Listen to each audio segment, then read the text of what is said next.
12 quintal कांदा टाकेल होता मी, 25 गोणी. त्यातला रुपया आलेला आहे फक्त. शेतकऱ्याची अडचण काय, पैशामुळं माणसाला वाटतं ना पैसे व्हावं. शेतकऱ्याला लग्नाची देणी होती माझ्या माग 5-6 लाख रुपये. ते देणं सुद्धा नाही फिरले. मुलीचे लग्न केल्याबद्दल 3 रुपये 4 रुपये भाव लागतो चांगल्या कांद्याला. थोडा खराब काही रुपये 2 रुपये असा भाव लागू राहिला. 3-3.5 हजार रुपये किलोचं बी आहे. 3 किलो बियाणे म्हणजे 9 हजार रुपये खर्च तो येतो. आणि खताचा जर पकडला तर 20 हजार रुपये खताचा खर्च आहे. लागवडीचा खर्च आहे 12 हजार रुपये एकर. काढणीचा खर्च आहे 12 हजार रुपये एकर. 24 हजार रुपये ते होतात. जवळपास 50-60 हजार रुपये खर्च येतो.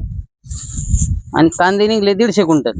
त्याला भाव चालू आहे कमीत कमी आता 100 रुपयापासून तर 500 रुपयापर्यंत फक्त. त्याच्यामध्ये 1 रुपया सुद्धा शेतकऱ्याला मिळत नाही.